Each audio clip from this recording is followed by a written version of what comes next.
കേന്ദ്രത്തിൻ്റെ റെക്ടറും വികാരിയുമായ ബഹുമാനപ്പെട്ട ബെന്യച്ച, സ്നേഹമുള്ള കൊറോന വികാരിയച്ഛൻ ജോസഫച്ച, സഹകാർമ്മികനായി ഇന്നിവിടെ ആയിരിക്കുന്ന നെൽസൺ ജോബച്ച, സെബാസ്റ്റ്യനച്ച, സുനിലച്ച, റോജോച്ച, അൻസച്ച, മറ്റ് വൈദികരെ, ബഹുമാനപ്പെട്ട സിസ്റ്റേഴ്സ്, മാതാപിതാക്കന്മാരെ, സഹോദരന്മാരെ, വാത്സല്യമുള്ള മക്കളെ, വിശുദ്ധ അന്തോണീസിന്റെ തിരുനാൾ ആഘോഷിക്കുവാൻ നാം ഇന്ന് ഒരുമിച്ച് കൂടുമ്പോൾ നമ്മുടെ ജീവിതത്തിൽ വിശുദ്ധ അന്തോണീസിൽ ലഭിച്ച എല്ലാ അനുഗ്രഹങ്ങൾക്കും നമുക്ക് ഹൃദയപൂർവ്വം നന്ദി പറയാം.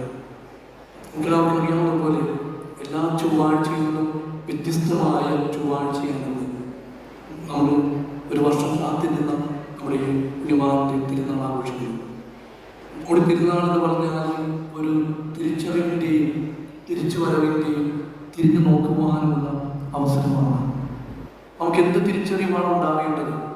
വിശുദ്ധ അന്തോണീസ് നമുക്കെല്ലാവർക്കും അറിയാവുന്ന പോലെ നഷ്ടപ്പെട്ടത് കണ്ടെത്തി തരുന്ന, അല്ലെങ്കിൽ അതിനുവേണ്ടി മാധ്യസ്ഥം പറയുന്ന വിശുദ്ധനാണ്. കഴിഞ്ഞൊരു വർഷക്കാലം നമ്മുടെ ജീവിതത്തിൽ നഷ്ടപ്പെട്ടു പോയത് വസ്തുക്കളല്ല, ചിലപ്പോൾ ചില ബോധ്യങ്ങളാവാം, ചില ദൗത്യങ്ങളാവാം, ചില മൂല്യങ്ങളാവാം. നമ്മൾ നഷ്ടപ്പെടുത്തിയ